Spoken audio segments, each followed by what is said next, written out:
Eu estou aqui com o Valdes, ele é professor de infectologia da Faculdade de Medicina de Ribeirão Preto, da Universidade de São Paulo, e tem uma vasta experiência no OSCE. Eu queria perguntar para você, Valdes, quais são as estratégias necessárias, a sua experiência para se montar e implementar um OSCE na sua instituição? Rafael, eu trabalhei com OSCE em diferentes momentos do curso, em diferentes instituições.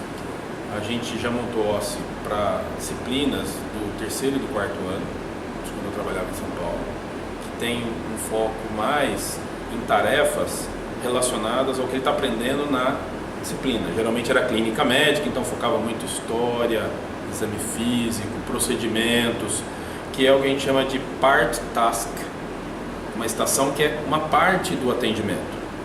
E também já trabalhei, hoje atualmente trabalho, ajudo a organizar o OSCE da Faculdade de Medicina lá em Ribeirão Preto, que é no fim do sexto ano, é o que a gente chama de avaliação terminal. Então ele cumpre o curso todo e faz. Nestas estações, geralmente elas têm um pouquinho mais de tempo e a gente tenta montar um OSCE que simule um atendimento clínico. Então não apenas o exame do abdômen, que seria aquele que eu faço lá no terceiro ano. Eu posso fazer um OSCE que a tarefa é examine o abdômen, eu faça o exame neurológico. Já no internato eu tenho um outro foco, eu quero ver o conjunto. Então geralmente é um paciente, uma situação em que ele precisa ou focar na história e na elaboração das hipóteses, ou ele faz alguma parte do exame, mas com essas informações ele orienta o tratamento, geralmente tem um paciente simulado, ou um manequim, alguma coisa que ele precise realizar um procedimento contextualizado.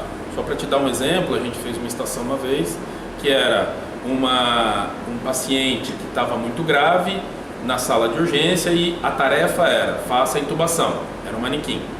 Na estação seguinte, era a família do paciente, infelizmente o paciente morreu, era a informação que o candidato recebia, o aluno, e ele precisava comunicar para o familiar que o paciente morreu. Então era uma situação que era um procedimento, em seguida ele tinha uma situação que era de comunicação de más notícias. Essa é um pouco da experiência. Participo hoje basicamente do OSCE da faculdade lá em Ribeirão Preto.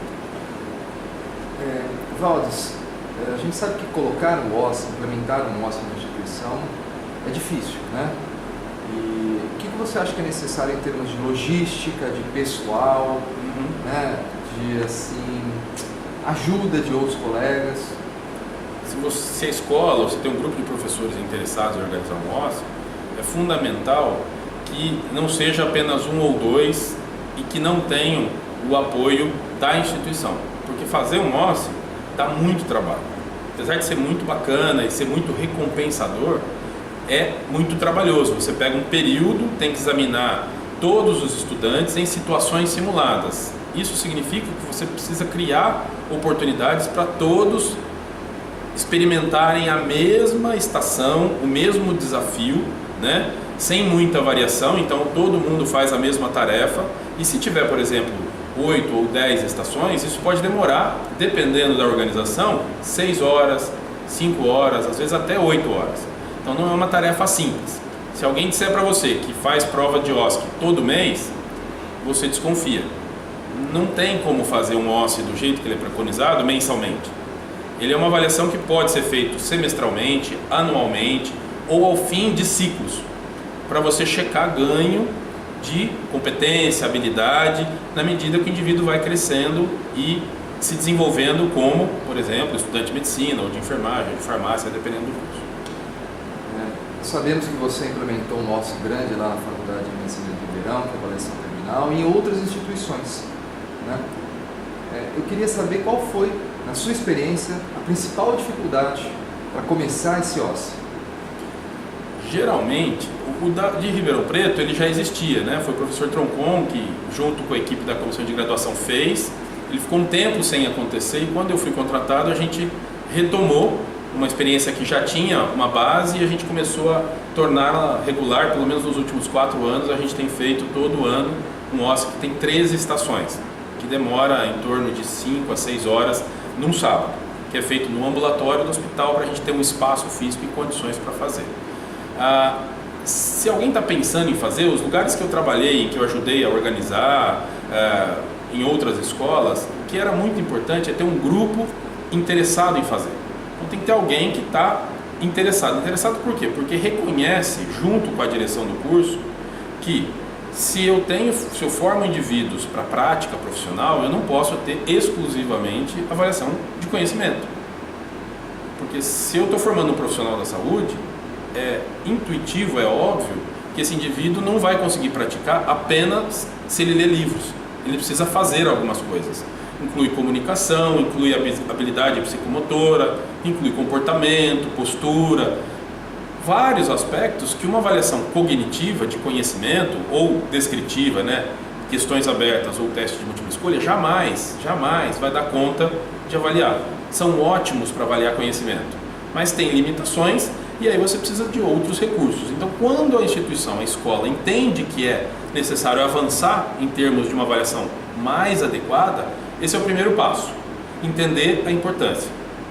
E aí tem a questão operacional, vamos fazer. Para isso precisa criar mecanismos para envolver professores, médicos assistentes, eventualmente corpo técnico-administrativo ou atores que eventualmente você convida para participar, que vão fazer um desenvolvimento docente, a capacitação para poder organizar uma prova dessa. Isso demanda algum tempo e dá algum trabalho. Por isso que o suporte institucional é fundamental. Feito isso, você vai para a fase de implementação. As experiências que eu tive algumas de ajudar algumas instituições a organizar, é deixar muito claro que você precisa fazer um ou dois para entender a lógica, não ter muita expectativa e achar que foi um fracasso da primeira vez se alguma coisa não deu certo ou se mais de uma coisa não deu certo. É óbvio que vai ter problemas. O importante é você aprender com a experiência e usar isso para a próxima experiência. 2 ou 3 depois, você já tem uma equipe de professores que sabe organizar uma estação, já experimentou o que é estar como avaliador, organizar a parte logística da prova, e aí o trabalho, que é enorme, ele começa a ser compartilhado. E as coisas começam a ficar menos inviáveis, porque sozinho é quase impossível. Mas tendo um grupo que começa a entender o processo e aprender com o que aconteceu, você começa a fazer a coisa andar sem que esteja dependendo de 1 ou 2 ou 3 pessoas que estão na coordenação, que são fundamentais, mas você precisa de mais gente que entenda o processo. E a primeira e a segunda experiência, na minha opinião, é essa oportunidade para as pessoas entenderem como é, porque elas serão fundamentais para a sustentabilidade da estratégia do processo. Valdes, você sentiu assim, alguma diferença, alguma mudança na sua instituição em relação a alunos, a professores ou a funcionários, ou a sua equipe, né, depois que você implementou, começou o OSSE? Olha, em Ribeirão, a aceitação, a gente faz um questionário que é respondido pelos avaliadores que participaram da elaboração e execução da prova, pelos estudantes, tá certo? E depois a gente faz uma reunião, um debriefing, que geralmente é depois, para analisar o resultado que os estudantes têm na prova. Invariavelmente, os estudantes adoram, eles gostam muito de participar de uma oportunidade em que eles podem ser observados e eventualmente até receber no final um comentário, um feedback sobre o desempenho deles. Isso pode ser feito no final da prova, em algumas situações pode ser após cada estação, apesar dessa etapa não estar preconizada no OSSE como ele foi descrito, em alguns lugares algumas pessoas fazem um feedback rápido ao fim de cada estação. Então isso tudo ajuda as pessoas a entenderem qual que é o processo da avaliação e os estudantes, via de regra, percebem que a avaliação está ali para ajudá-los a aprender, porque ele faz e detecta as dificuldades e pode fazer ajustes. Tem histórias, e você conversar com o pessoal que já implantou isso, de que uma área fez, isso na Federal de Goiás, na medicina, uma área fez, os alunos começaram a pressionar os professores para expandirem o OSSE para outras áreas também. E isso é porque teve uma boa aceitação. Tem um balanço entre a experiência e o quanto ela vai valer em termos de avaliação para a progressão do estudante. E isso, para quem quiser usar OSSE como alguma coisa que vale avaliação somativa, tem que trabalhar bem a comunicação. Porque se você diz que vai fazer uma prova e isso pode impedir o aluno de progredir, ele tem que entender como é a prova, tem que estar seguro para fazer a prova, porque senão aí eles vão ter resistência. E não contra a prova. Eles têm medo daquilo atrapalhar ele de passar de ano. E aí a gente começa a misturar as coisas. Então, uma sugestão: nunca comece fazendo um OSCE que valha alguma coisa. Faça um OSCE para os professores aprenderem, para os estudantes entenderem, e eles vão gostar, eu garanto. E depois aí se discute com o conjunto de professores e estudantes a importância de ter isso como um componente da avaliação para que ele possa progredir, o que na minha opinião é fundamental. Mas não dá para ser de cara, senão você mistura os interesses, que é de ter uma avaliação de desempenho, e a preocupação do estudante que não quer correr o risco de não passar de ano. E isso perde o foco. Então a ideia é você inicialmente aprender, o grupo aprender, fazer com qualidade, e aí a gente define isso como uma das estratégias de avaliação para que o aluno possa progredir. Você pode nos dizer aqui uma dica, o pulo do gato para implementar a OSCE? Tem uma regra de ouro que você já deve ter ouvido, e assim, a regra de ouro do OSCE é: não inclua numa estação de OSCE aquilo que poderia estar numa pergunta de teste de múltipla escolha ou escrita. É muito trabalho, é muito investimento para você fazer uma prova escrita que ocupe um consultório, um avaliador presente. Então a ideia é você, no OSCE, avaliar aquilo que é muito pouco provável de ser avaliado numa avaliação cognitiva. Então, valorizar mais comunicação, habilidades, e óbvio que é fundamental ter conhecimento, mas o foco de uma avaliação do OSCE não é o conhecimento, é a observação direta numa situação simulada do desempenho de um estudante que devia ou deveria ter alcançado aquela capacidade, aquela competência. Eu acho que esse é o ponto técnico que eu acho que é chave. Walter, olha, muito obrigado pelo seu tempo, foi muito esclarecedor essa conversa, viu?